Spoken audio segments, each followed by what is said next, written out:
largely focused on the tangible sector. Hello, sir. Yes, sir. We have a major side that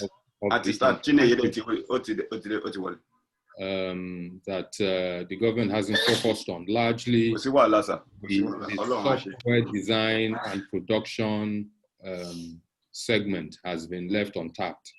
In 2019, data that we have says that software license renewal alone cost the Nigerian economy somewhere close to about $400 million US. This is apart from procuring and maintaining foreign sourced software to run all sorts of businesses going on.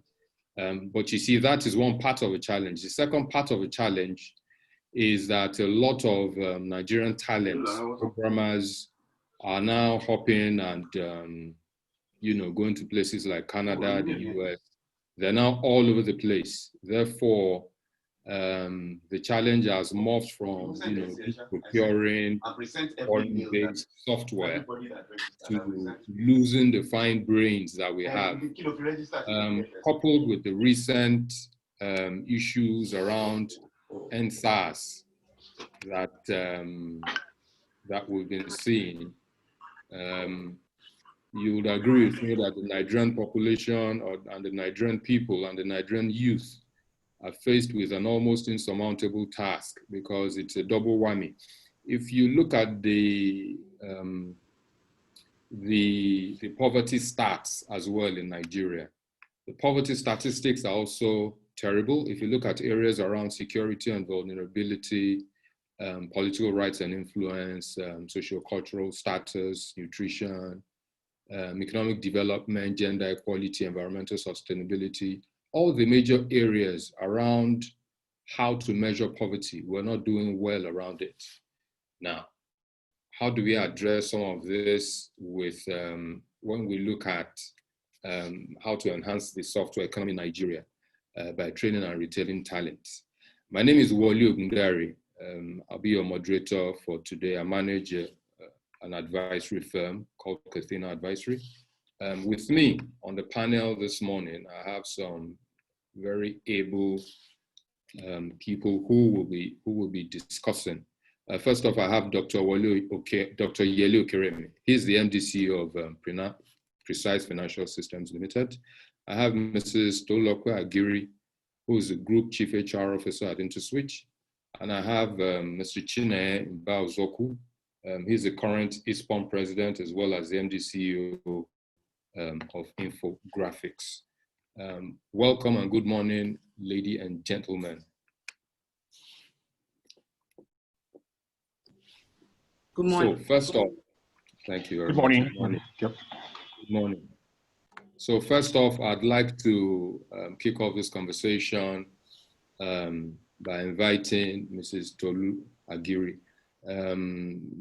to around issues of having a challenge in keeping talents within Nigeria.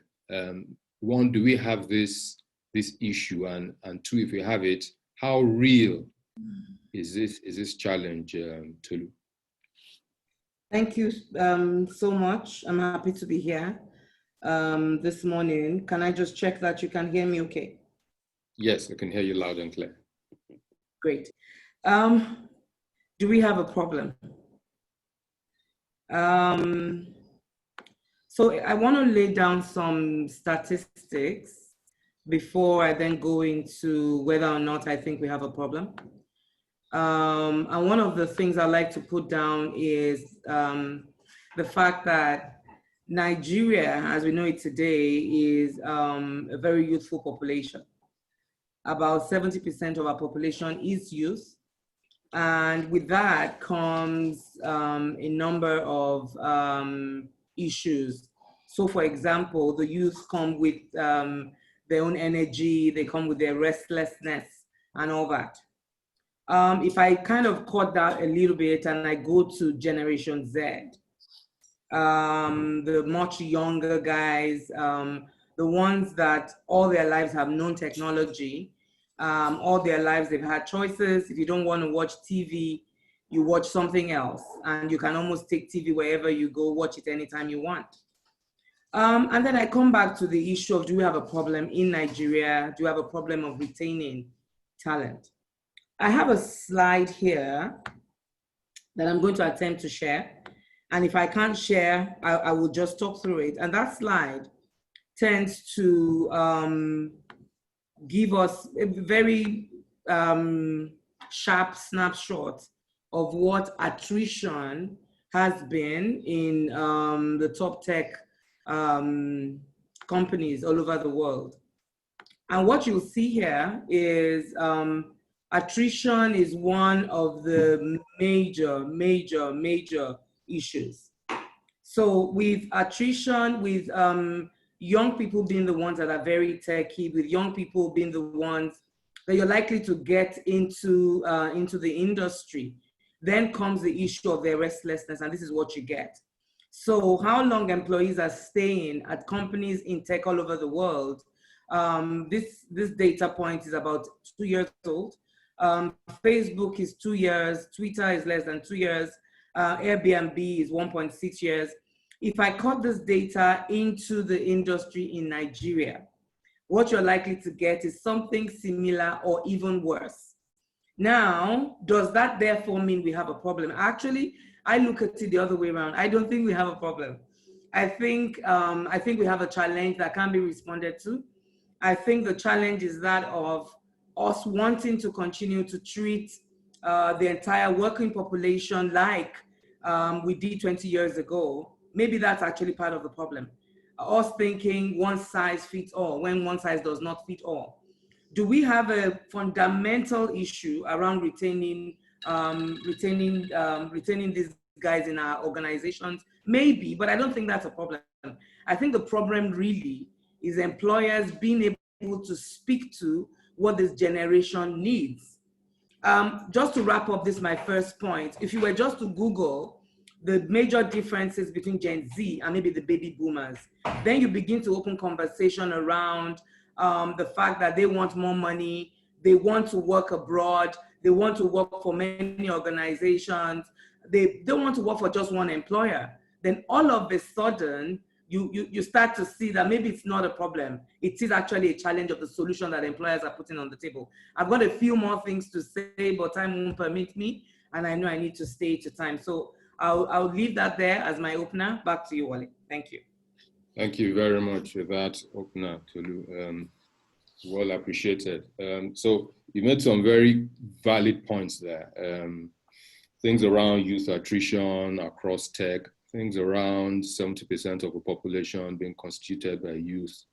A lot of differentials also exist between the Gen Z and the baby boomers.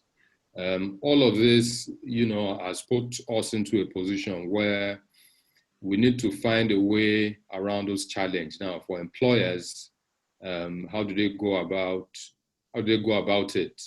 A lot of employers are also in the baby boomer generation, so it behoves them to listen to a lot of the youth. What do the youth want? How can organizations start to reprogram themselves Absolutely. to align with what these guys say they want? Now, we have a president of ISPON here who can speak to that directly, because yes, we have talented programmers, and with the rate at which they are all skipping abroad, looking for all of these opportunities, how can we begin to retain these programmers, to start with, and then do we even have enough of these programmers?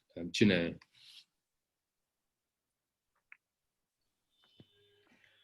Thank you for having me, and thank you, Tolu, for a great start. When you said 70% are youth, I figured that meant that it included me.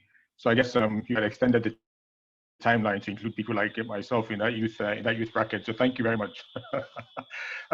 It's interesting how we tell us stories that may not necessarily fit the broader narrative. When you unpack the numbers, it's only then that you start to see maybe the nuances that are within the data itself. And unfortunately, as well, in Nigeria, we don't actually. And we're not using enough of the data. We're not even having access to enough of the data. So I'll just quickly drop a few things here, which are two things I think we kind of like intersect.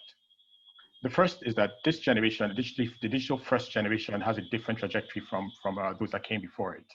They hit their first peak between the ages of 18 and 23 globally.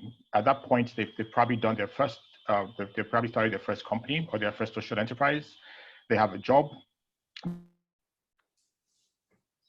They're earning income in the formal sector of the economy through different ways that are not necessarily going into an office. So between the ages of 18 and 23, they already have some sense of having done some work. Their second peak comes between the ages of maybe about 25 to about 30 or 35 if you want to stretch it a little bit, but usually about 30.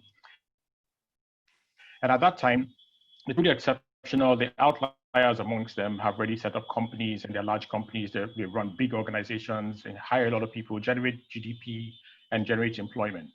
In companies that they're working in, they also rise to the top. So if you take a slice of that Tolu put up, and you looked at what they call their senior management, within that senior management cadre, you're going to find people who are between the ages of 23 and 30 at the most. By the time you're 35 in that kind of environment, you're almost looking at your second career and semi-retirement. So think about a generation that is looking at a second career and retirement by the age of 35. And contrast that with the generation that came before that actually expected to spend 25 to 30 years in a single career, possibly and most likely in a company. Some people expect to spend 20, 23 years, 23 generation that is moving much, much faster. So when you take that dynamic and you look at Nigeria, you can see a sharp contrast. Because by the age of 23, and even in some cases up to 25, 26, 27, young people are still dependent on their parents. They haven't gotten their first job, let alone started their enterprise. And I'm talking about the bulk of Nigerians, because we need to be very careful. When we're in Lagos, we see a highly distorted view of what it is that's going on in the rest of the world, in the rest of the country. And it's literally another world. So if you go to Benue State, you go to Kwara State, you go to Abia State, you're not going to see people the same kind of pattern that we are seeing in Lagos. So I don't like to look at Lagos as an example. I think Lagos is an outlier. So broadly speaking, across Nigeria, a student switch from a university is unlikely to get a job in his or her own field of study between anything from 2 to 5 years. They take other jobs, which means that they haven't actually started a career for which they intended, which they originally went to school for. Our young people are peaking within the system much, much later, almost a decade and a half later. So what that means is that as a young person, seeing these things happening everywhere else in the world, you ask, do I have 15 years to give to a country? Or do I want to find where it is that I can optimize myself at the age of 18 or 21? So the magnet to go abroad, to leave Nigeria, is not even so much the quality of life, it's to self-actualization. That every young person should dare to dream to be the best that they can possibly be, and should be given an opportunity to do so. So when you look at the numbers are telling them clearly, you will not do this in Nigeria. So they look for opportunities outside. Then you come to the second and the numbers. So look at technology in itself, and you ask yourself, really, what are we really producing? We did a back of the envelope calculation a few weeks ago, and let's take the numbers. There's a university called the Indira Gandhi National Open University. It has 2.4 million students. That 2.4 million students of the Indira Gandhi National Open University is in excess of the total enrollment of all 167 universities in Nigeria today. From year one to the final year of every single discipline in this country, the entire tertiary institutions have a population of about 1.78 million. Effectively, we graduate 500,000, or approximately 500,000 people graduate every year into the employment market.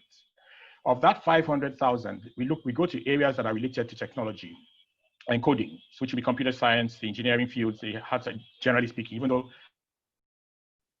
a few of us are interlopers in that field. But predominantly, if we look at this average size of a department, beside the top 6 or 7, or the top by population, and look at the balance. What you're going to find is that universities are graduating 50 students to the market, trained, quote unquote, in computer science or computer engineering related fields. If we want to be broad, let's say 100. So if we have 7 universities, 100 students in computer science or computer related, we can do the numbers. That's the total number that we're putting into our system every single year. And of that number, we are expecting to drive inadequate to meet our demand. And when we talk about migration, the total migration out of Nigeria, I mean, a state like Abia State, which is one of the top performing states in WAEC and in JAM, it has only 10 to 12,000 students admitted into Nigerian universities every single year. And that is a state of a population of 4 million. So the human capital that we're producing, the volume, as well as we talk about the quality, but the sheer quantity of the human capital we're producing is not enough. Ergo, you have the few who graduate are automatically elites. And because they're extremely high demand to self-actualize, and they can self-actualize outside of Nigeria. We figure out how do we produce more and how do we create more opportunity? And I'll stop there. Okay, all right. Thanks a lot, Chinenye. And I like how you've looked at it. You've looked at our numbers in totality, and then looked at the numbers in tech, and then compared it with, I mean, I'm looking at that one university you mentioned, the Yele Okeremi University, churning out 500,000 into that tech space. If you look at Nigeria and you look at the totality of all of our universities on an annual basis, what are we churning out? Let me now refer to Dr. Okeremi. He's been running Precise Financial Systems well over close to 3 decades now. And, somehow he's found a way to do it. He's found a way to source for those people who Chinenye has referred to, and he's found a way to keep afloat and stay in business, for 30 plus years. There must be a secret to it. Dr. Okeremi, how has it been? And, in terms of future planning, how is it going? Well, thank you very much, Wole, and thank you, Chinenye and Tolu. I think a lot has already been given in terms of statistics, and at the macro level, which talks about the entire world and how things are pushing. But I want to say that truth must be told. I think the biggest challenge is the fact that we still do not have a national strategy towards productivity. End of story. Now listen to this. I mean, we have a large population, fairly large population in Nigeria. Well, it doesn't matter, depending on who you are listening to, we are between 140 million and 200 million people. But is that a good thing or a bad thing? I'm not going to discuss that. But whichever way we look at it, we are still not as populous as the United States, for example. Neither are we as populous as India or China. The question that we need to ask is how much of our population is kinetic? How much of our population contributes to GDP? And how exactly do we create GDP? Now, I think the real issues here are, for instance, I am the chairman of Lagos FinTech Week, of the organization committee of Lagos FinTech Week, and so much is discussed around FinTech, so much is discussed around foreign investments coming into Nigeria in FinTech, and it looks like FinTech is a whole big deal. But one of the things I say all the time is that if we say Nigeria is FinTech based and Nigeria is a huge name in FinTech, I think it's an insult. Because ordinarily speaking, what should we be talking about in terms of technology? I had said that Nigeria should have been talking about seismotech, that's technology around oil and gas. Because if we are producing so much oil and gas, and we are not allowing our own people to participate in the technology, so we are allowing the multinational oil companies to come in, they bring everything wholesale, they bring their people, they bring their technology, Then we are discussing unemployment. If we are talking about healthcare, what kind of things are we doing? And so why, this is one of the reasons why we are losing people. Because the people are going to see the opportunities in other places. Because in any case, they are smart people.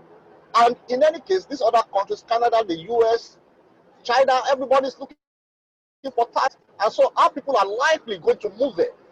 Unfortunately, we are unable to kinetize them in Nigeria. So I think the real issues are that if we are going to do the kind of things that Chinenye is talking about, in fact, those things will fall into place. The moment we recognize the fact that as a country, we need to become productive. And once we understand that, then we realize that a number of things will change. Even the compensation matrices will change. Because if you take a look at how corruption is happening today, we realize that the best people are not necessarily earning the best at all.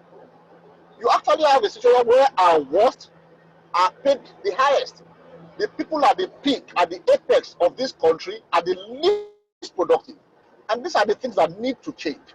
And so when you talk about my own experience as a CEO in PFS, we just try our best to give the biggest opportunities, to put the best resources behind our biggest opportunities.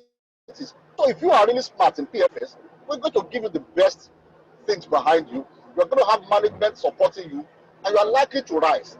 But the question is, how much of this are we able to move the needle at national level? I think I should stop at this point. Thank you for the opportunity, Wole.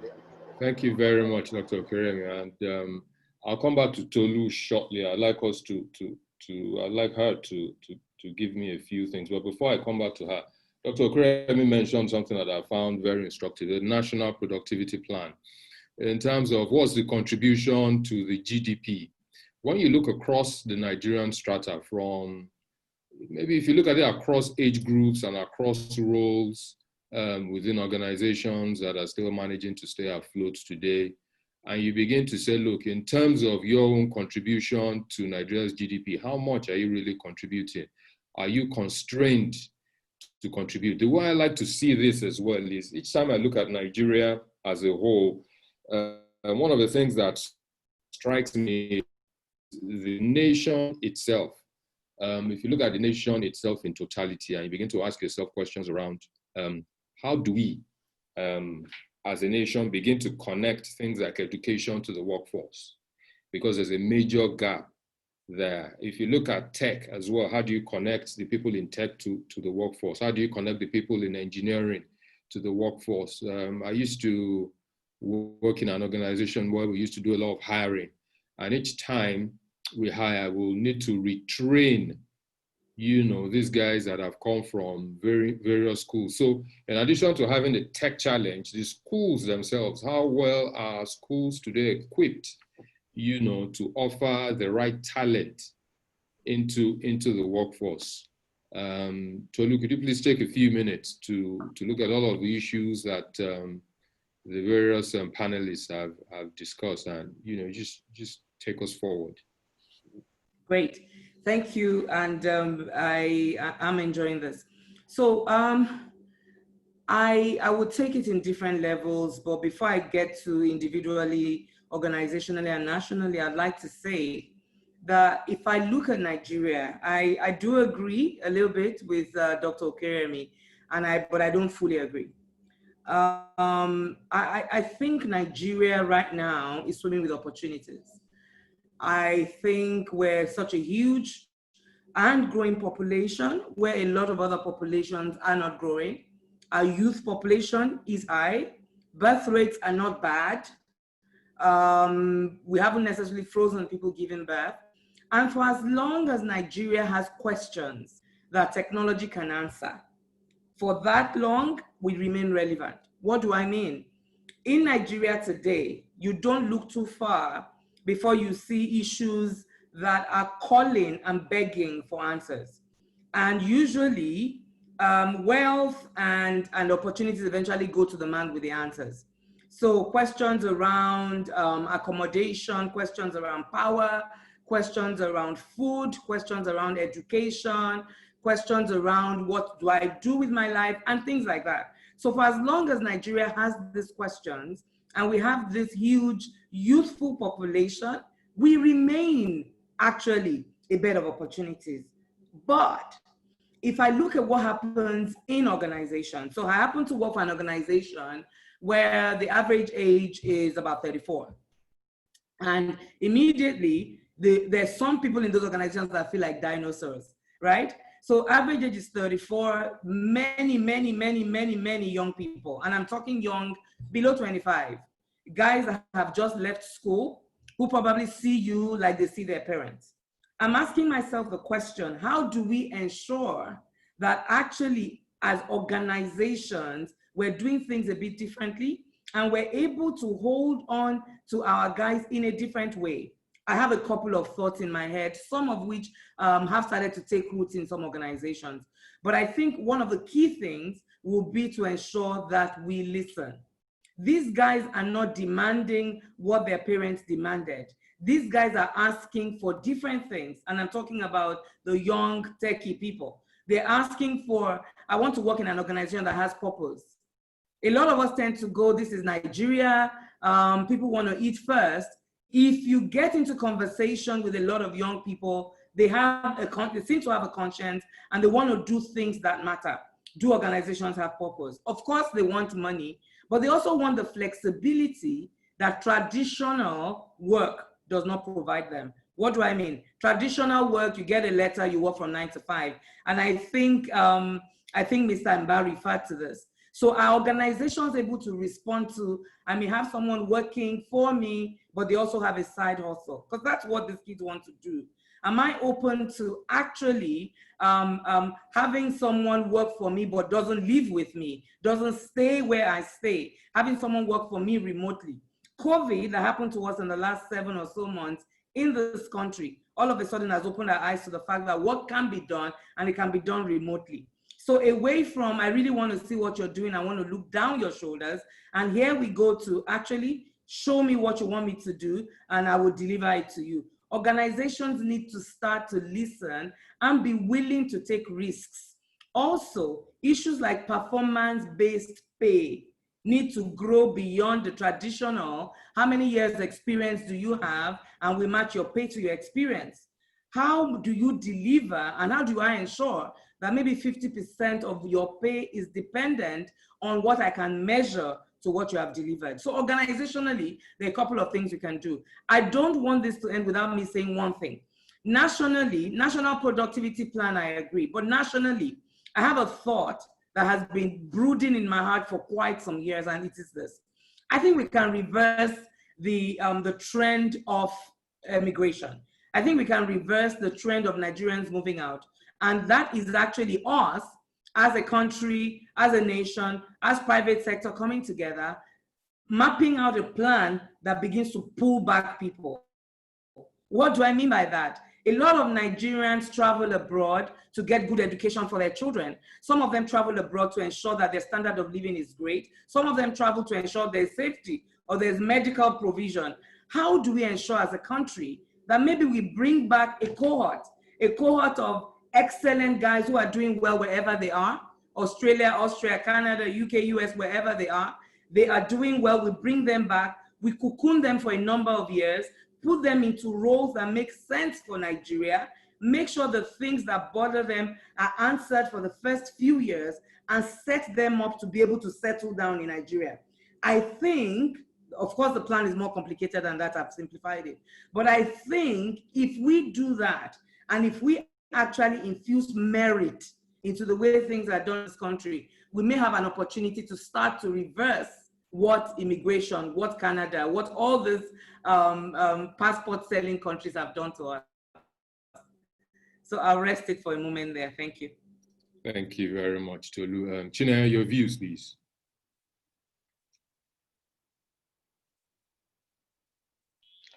Thank you. It's a very interesting discussion and a lot of viewpoints. I was, as I was sitting listening, I was saying to myself, this is a virtual conversation, but if we took this conversation and we situated it in Boko, in Benue State, would we be saying the same things that we're saying now? And if we took this conversation and placed it in Zonkwa, would we be saying the same things now? Or even go to Ado-Ekiti and sit down and have this conversation. inflation in all these geographies? And I think the answer is a clear no. And this is why I keep coming back to the billion of the almost 200 million people in this country. And it has a disproportionate size. The GDP of Lagos is the equivalent of the GDP of the IGR for Lagos is the equivalent of the IGR for 30 other states put together. So we need to be very careful in all our analysis to understand that if we're having a national conversation, then clearly we cannot be using Lagos.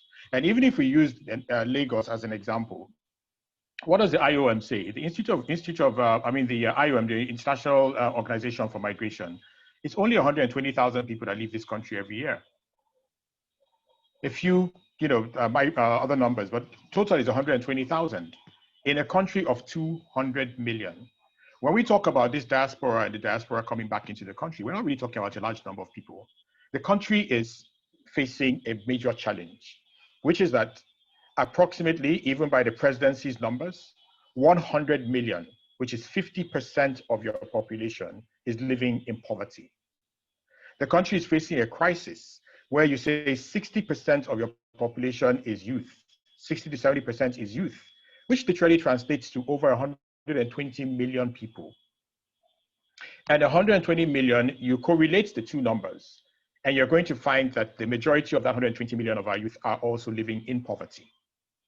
And they don't have access to the tools and the things that and the ladders that will take them to a place where they can exit poverty. And I just gave you an example of education. The pipeline in education to tertiary levels is too narrow. We are just not educating enough people. And when you go down the ladder, when you go down that pyramid to the bottom, think about it this way. Every single day, if we adopt the global paradigm of lifelong learning, or even cut that off at the level of youth, what it means is that every single day, in one form or the other, 120 million people must be in school. Either they're in school in an organization through workforce development, or they're in formal education. 120 million.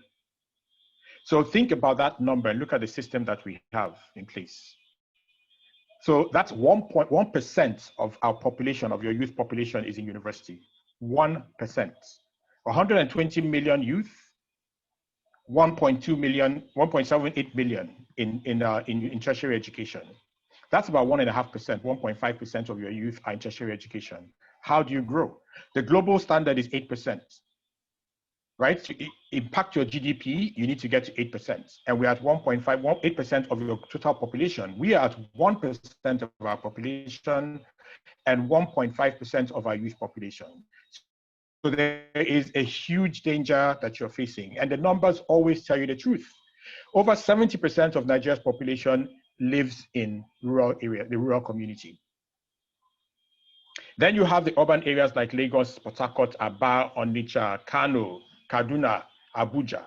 And you can see that they have all of these places that I'm mentioning are suffering from what we call urban fragility. They don't have the capacity. In truth, Lagos is a very ugly place to live in.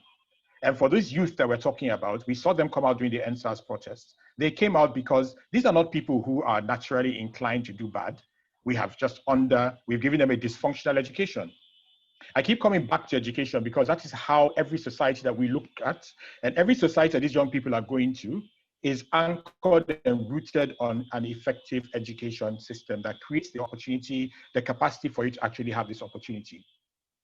In our system today, when you get to JS3, Junior Secondary 3, you transit to SS1, Senior Secondary 1.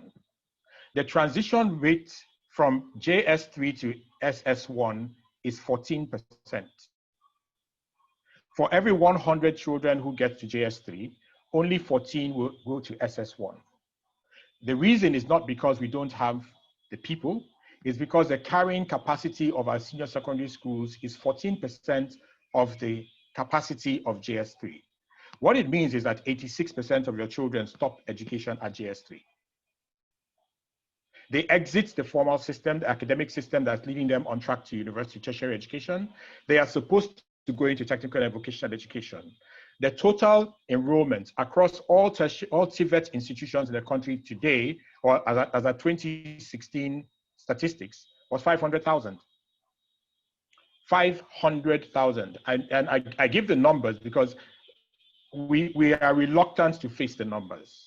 We prefer to speak around anecdotes. The numbers tell you the raw story. And most times when you tell this story, people are too shocked or in utter disbelief. But you can go back and go and check the numbers. So here is the key. We can envision a future for the few and continue to deal with the social tensions that it generates and continue to talk about productivity or underproductivity. Or we can envision a future for the many and start to put in place the things that are required and ask ourselves the hard questions. How do we go from, there are 18 million students in universities in India, but their technical and vocational program is built to have a capacity of 180 million. Please understand the numbers. The tertiary in universities, their enrollment is 18 million. Now, in that 18 million, I was in India in 2013 when the results came out for the admission. The first cutoff for admission was 100%. In other words, the first list of people who were going to be accepted into their universities, the minimum score was 100%. In Nigeria, our cutoff is 55%. Our first cutoff, which tells you something. When you go back, you see that you start to see the crisis that is happening at the bottom of the pyramid, where the education system actually begins. We are failing. And so when you want to tip an entire country of this size, the first thing you have to think about is the quantity. We must be generating the right quantity of human capital. And the quantity of human capital must be of a minimum quality. When you fail to do the two, then there's no hope for productivity. And all the opportunities that are out there are sometimes, and Tolu is 100% correct. But when I look at those opportunities in the Nigerian environment, I ask myself, really, it's nice to talk about them as opportunities, but these are problems that are created by the failure of the system. We shouldn't have to be worrying about potholes, recurring potholes on the same place every single year. We shouldn't have to worry about some of the things that we worry about in this country, but we worry about them. Now let's look at fintech. Why is fintech surging in all the spaces that we talk about? When we talk about all these bright young boys and girls who are working in all these organizations at 20, 25 and all that, the majority of them are in fintech. Why are they in fintech? First of all, software has the lowest entry barriers for building a business because the bulk of the work is happening in the head. The infrastructure requirements are very few. The factor inputs are not physical. Every single industry has its own unit economics that determines how we can grow and how we can scale. The fastest way for us to scale is going to be in technology, and particularly around software. So yes, we need to move a lot of people into that space if we want to drive our productivity up. The other elements are much, much harder to deal with. We have to deal with them, but it takes a longer time to get there. But why fintech? And why not oil and gas, like Yele said? Because there must be an intentional policy. The software industry in Nigeria grew on the back of the banking system. If you go back to the 1970s and 1980s, when the local FSI started to grow locally, there was no import. The transition came in the year 2000 when we shifted and the banks modernized or updated their systems and dumped all the local software. But already within the industry, there was a culture of utilizing local content and growing with local content. What Yele was referring to is that we have run a system, a country, a monoproduct kind of economy for 60 years, almost wholly dependent on oil and gas. But tell me one major organization, technology organization that exists, that services that industry. Or mention one innovation that has emerged. Why don't we have an interswitch in oil and gas? Why don't we have a pay stack in oil and gas? Why don't we have a cowering wise? Why don't we have any of these nearly 500 different types of fintechs operating in the financial sector, not operating in oil and gas? The reason is because you haven't created an environment in the other sectors that actively encourages and creates and allows this opportunity to be accessed by local innovation. Until you do that intentionally, you will not have that growth. So literally, we've locked out our biggest part of the economy where we make the greatest amount of money, where the bulk of our GDP lies, we've locked it out for the young people of this country. They can only go in there as workers in Shell, utilizing systems that have already been built and are maintained abroad. And so there will be zero innovation. No innovation around pipeline management, no innovation about pipeline surveillance, no innovation around pipeline management, no innovation around remote wellhead operations, no innovation around drilling, no innovation about anything. We're simply just ants working. And this is an issue that is happening in an industry that was first in terms of coming out with a policy on local content. But their policy on local content was focused on engineering and getting contracts to lay pipes and et cetera, The space where we have the greatest opportunity because it has the lowest entry barrier was in technology. And for that, we have been locked out from that industry. Right. Until you open it up, you will not create the opportunity for the young people. And the next place is government. In government, we have huge opportunities. Immigration, customs, health insurance, census, population, electricity, etc. But check all of them. Every single one of these things I've mentioned have been outsourced to China, Germany, the United States, or somewhere else for 10, 20 years, which means that if I'm a young person today wanting to come into the sector, as far as those areas are concerned, these big national systems are concerned, I have been completely locked out for the next 20 years. All I can be is a servant to IP that came from another country because my country outsourced my future to another country. Thank you very much, Chinenye. Your views are very, very cogent. I like the fact that you've supported a lot of all those things with shocking data. I, for one, am shocked that only 14 JS students can proceed into the senior secondary school. If you begin to look at those statistics, pan-Nigeria, which is where the major challenge is. How do we begin to look at this issue as a Nigerian issue to say, look, what sort of opportunities are there for the tech space across other sectors? And I like the fact that you brought oil and gas into it because that's where we're majorly focused on versus us all riding on the back of the fintech space, around finance. That's where that's why fintech is very pronounced. I'm happy that we're beginning to have agri-tech firms too sprouting up in a few places, but they're still way behind the guys in fintech. Dr. Okeremi, what would be your own views considering what the two panelists have said? And then for those who have joined us, all the attendees, thank you very much for being with us. We'd like to start taking your questions once Dr. Okeremi is done. Dr. Okeremi, please.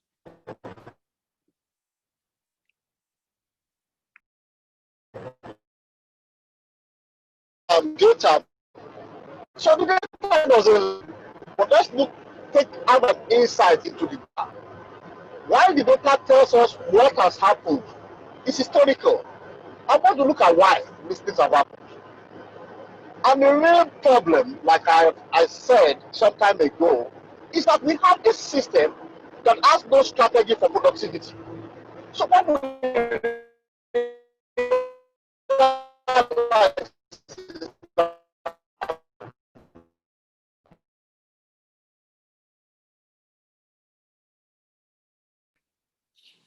seems we're having a challenge with network connection with Dr. Okeremi. Dr. Okeremi, I think I'll need to come back to you once the network is a bit stable. Let me take some quick questions that I'd like Tolu to respond to. There's a question here from Raymond that says, there's only so much the private sector can do in training and upskilling the youth. When at the national level, the government is not investing enough in the internet connectivity infrastructure backbone. He says we need that internet connectivity first before software development, innovation, and training can be leveraged to train the youth. Tolu, what would be your response to that? Let me take it again just so you understand. It says there's only so much that the private sector can do in training and upskilling the youth.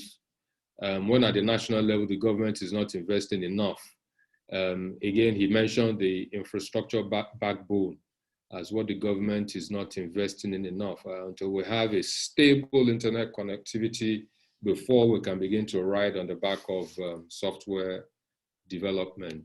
What would be your quick feedback? Okay, so I agree with the first statement.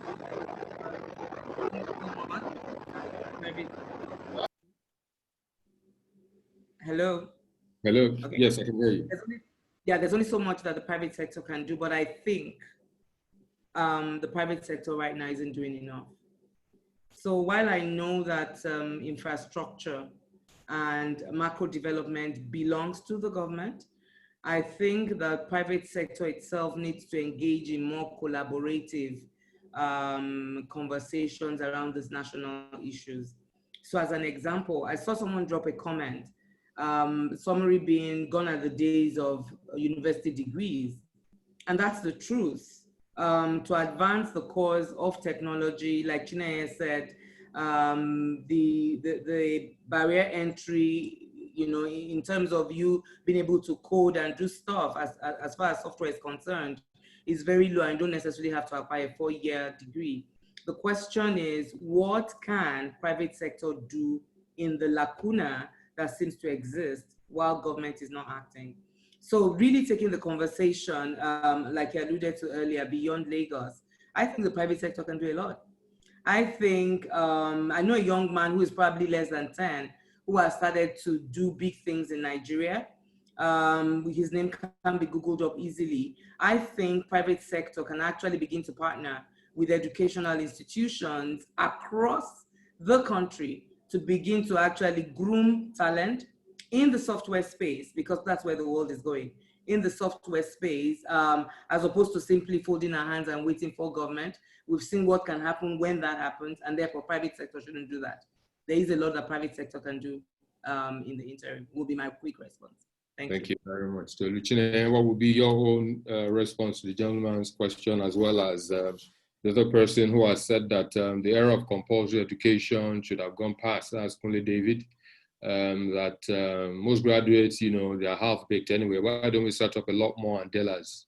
You know, just so, again, I think that's what Tolu is alluding to. Why won't the private sector get very, very involved, you know, in education and, you know, take it from? Okay.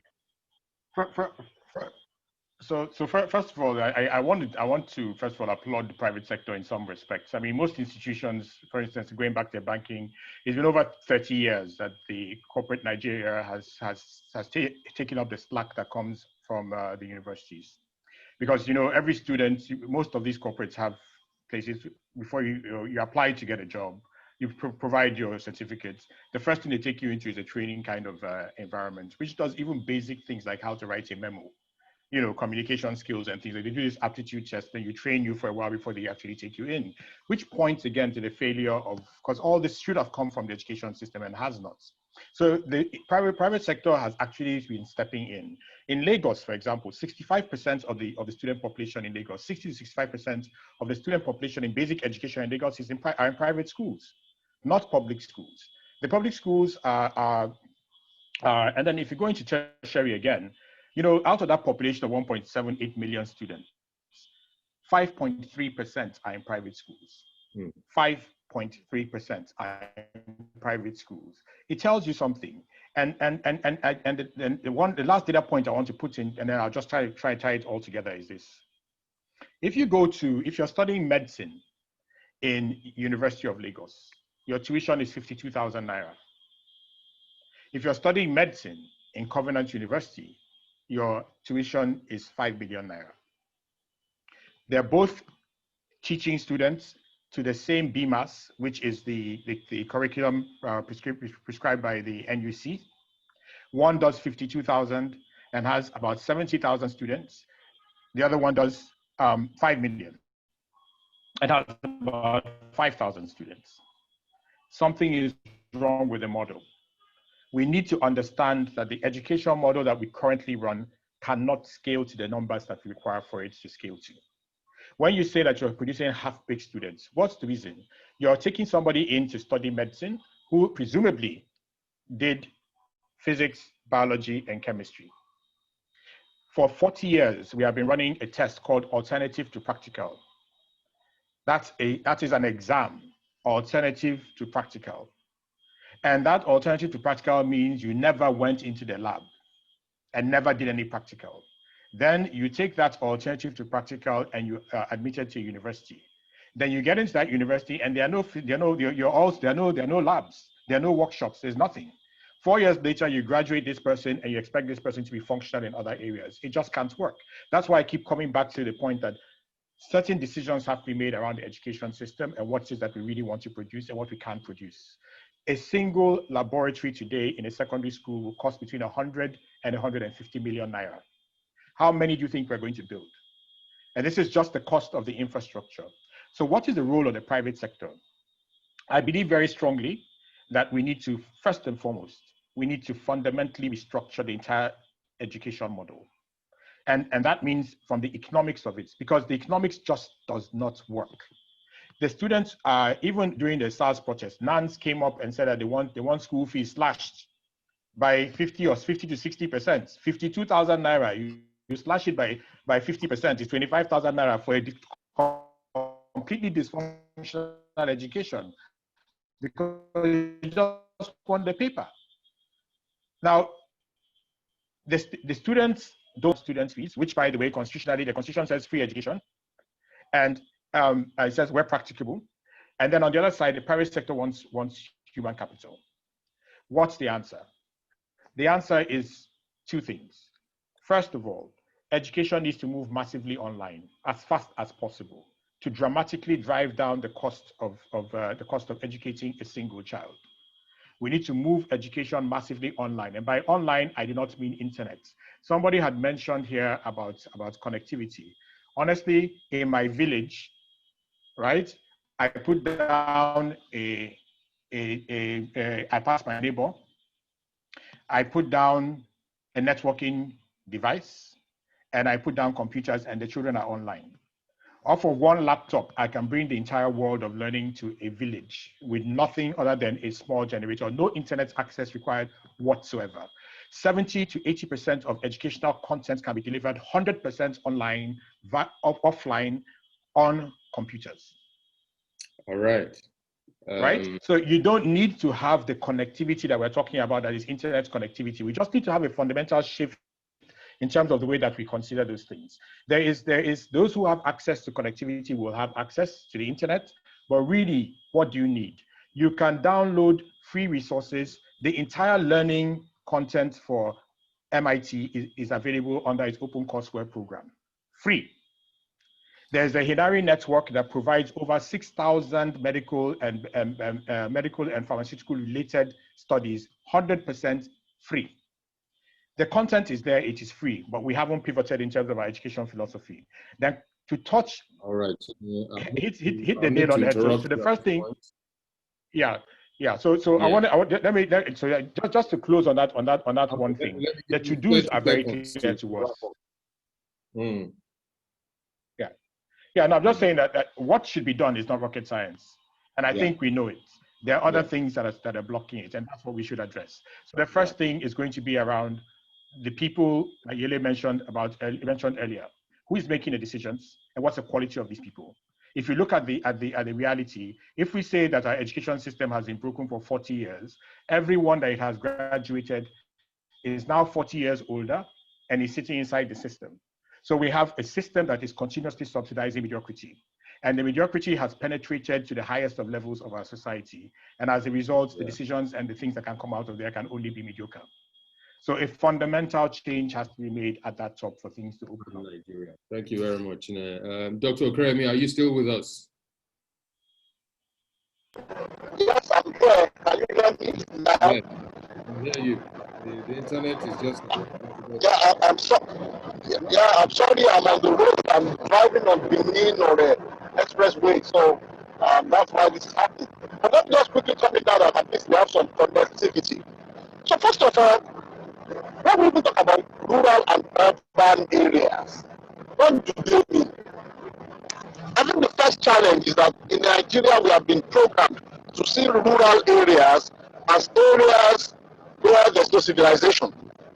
and people there are fully dependent on their relatives who live in urban areas. And I think it still speaks to the fact that we are still a very, generally speaking, an unproductive society. We still have not understood the power of getting the best from rural areas. Rural does not mean that they are cut off from civilization. We should have rural areas that have infrastructure, that have electricity, that have water supply, that have health care, but that are agrarian, for example, and are able to produce certain food for the economy, and they can actually process them. And their kind of educational system will be geared towards that. And the kind of technology that they are going to be discussing will be geared towards that. And then we talk about the urban areas, which will also do the same thing. One of the things I want to say is that our educational system is the way it is simply because we are still not productive. So let's take a look at it.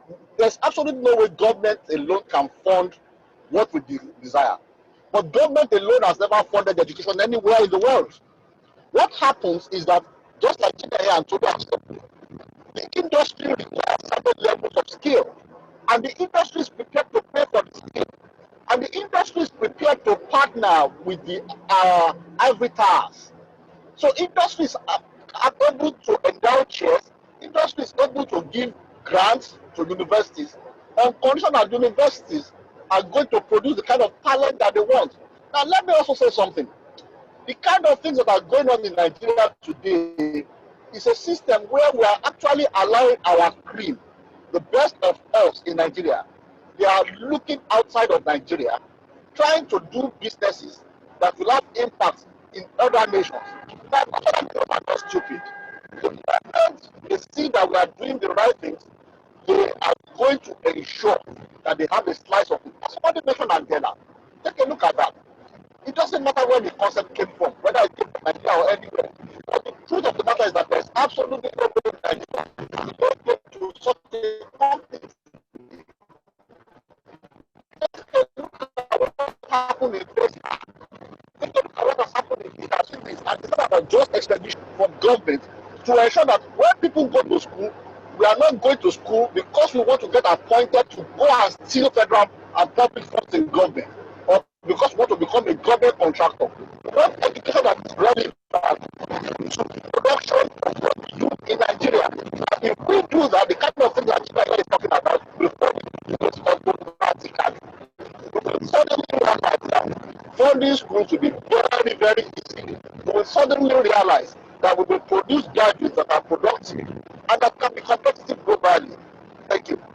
Thank you very much, Dr. Okeremi. So just let me invite closing remarks from Tolu and Chinenye very, very quickly. We've had, we've sort of exceeded our time, but just 30 seconds to a minute each for our closing remarks. We've had a lot of conversations around the challenges, the opportunities, as well as some of the solutions to overcome these challenges. So very quickly, Tolu, what will be your own closing remarks? Just 1 minute, please. So going back to the topic, like I saw it, software, tech, migration out of the country and what we can do.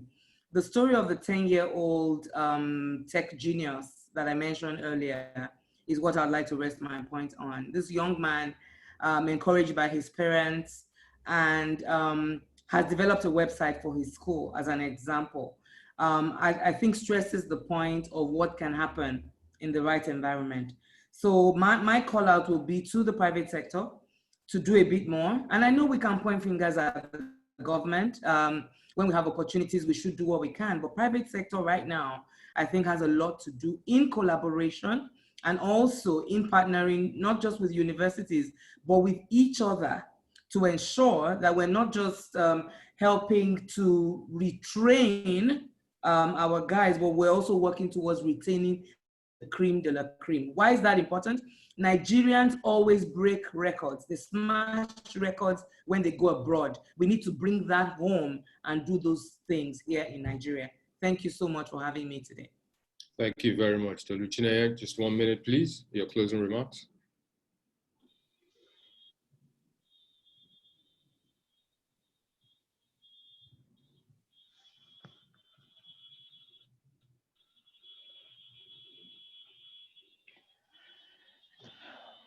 I'm not sure if it's me. Perhaps you want me, I can hear you. let me go ahead. Okay. All right, sure, because you froze up from my end. Only Tolu was nodding. And all right, so I don't know, being as a president of ISPON, I can tell you clearly that we have an agenda.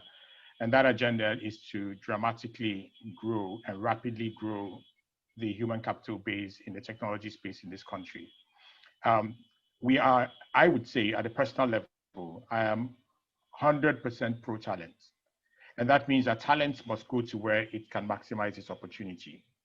I am 100% against talent sacrificing itself in futility. So there are two things I think that need to happen. The major problem we have is not the migration. We're feeling that migration because we're just not producing enough talent.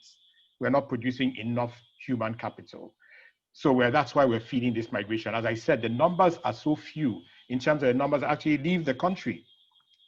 120,000 a year, and in a country of 200 million. Why do we feel it? We feel it because there are so few in terms of out of that 100,000, 120,000. That's probably maybe about 20, 30, 40% of the total population of the kind of human capital that we want to keep in the country. So the key to me is increase the number dramatically so that those who will go, and they will go and they will establish a base out there. It's just like when we are playing football. When the Super Eagles want to play football, what do? We take homegrown and we take those who are in leagues abroad and we put them together and we create a world-class team. In every single component of our human capital, that's exactly what we need to do. Get as many of our people abroad as we can to take advantage of the systems, the technology, the opportunities, the learning that is out there, but at the same time, simultaneously build your home base so that together we can create a larger pie for everyone. Thank you very much. Dr. Okeremi, any closing remarks? I'm afraid the audience, we won't be able to take any more questions. We'll run out of time. But Dr. Okeremi, have you got any more, just your own closing remarks? Well, thank you, and I hope you can hear me. So in closing, I will say that there will definitely need to be a very sound collaboration between the private sector and the public sector. But I insist that the collaboration will be based on a system where we are truly productive. What I see so far in Nigeria, the biggest challenge is that we have a rent-seeking economy, we have a rent-seeking society, and until this changes, we just will not solve all the challenges that we are putting on the table. I believe technology, like any other business, will thrive in Nigeria when we realize the fact that perhaps human capital is the best asset that we possess, and that the wealth of nations is not determined by the resources beneath the ground, but by the resources in the heads of human beings. Thank you very much.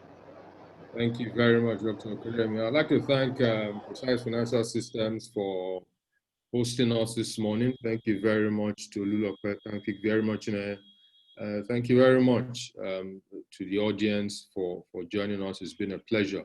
We've had a very rich conversation this morning around retaining talent in the tech space, but we've also looked across how that issue across Nigeria, how that issue impacts every single Nigerian home and abroad. And I just sort of like the analogy that Chinenye drew with using the homegrown and the foreign talent to build a strong and resilient economy, as it were. That part of it has been missing in our space, both in the tech space and across all of the sectors, in Nigeria. So thank you very much, everyone, for joining us. It's been a pleasure. So at this point, we'd like to say bye to all of you. Thank you. Thank you, Wole. Thank you, PFS. Thank you very much. Thank you very much. Thanks for having me. Thanks. And thank you very much. Have a great day. Thank you very much. Thank you, Chinenye. Thank you so much. Thank you, MD. Have a safe journey.